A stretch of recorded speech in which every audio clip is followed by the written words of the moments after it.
আর team supporting Bangladesh team আর আমাকে অবশ্যই। দর্শক, দারুণ এক সুখবর দিলেন সাকিব।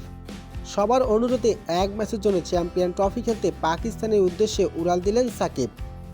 আর অসহায় বাংলাদেশকে বাঁচাতে ইতিমধ্যে উড়াল দিয়েছেন তিনি। দর্শক, বিস্তারিত থাকছে ভিডিওর প্রতিবেদনে।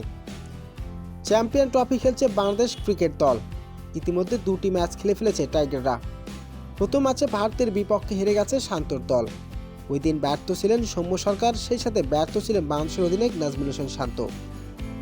তবে অসহায় বাংলাদেশকে বাঁচাতে এক ম্যাচের জন্য দারুণ এক সুখবর দিলেন সাকিব। চ্যাম্পিয়ন ট্রফি খেলতে ইতিমধ্যে পাকিস্তানের উদ্দেশ্যে উড়াল দিয়েছেন এই অলরাউন্ডার। আবারও জাতীয় দলে ফিরছেন সাকিব। পাকিস্তানের বিপক্ষে খেলবেন এই অলরাউন্ডার সাকিব আল হাসান। আসন্ন চ্যাম্পিয়ন ট্রফি শুরু থেকে থাকার কথা ছিল সাকিবের, তবে রাজনৈতিকের কারণে তিনি দলে থাকতে পারেননি। তবে এক ম্যাচের জন্য আবারও জাতীয় দলে ফিরছেন সাকিব। আর এবার চ্যাম্পিয়ন ট্রফিকে পাকিস্তানের বিপক্ষে খেলবেন এই অলরাউন্ডার। তো দর্শক, সাকিবের দলে ফেরাটা আপনার কেমন লাগছে জানিয়ে দিন আপনার মূল্যবান মতামতটি।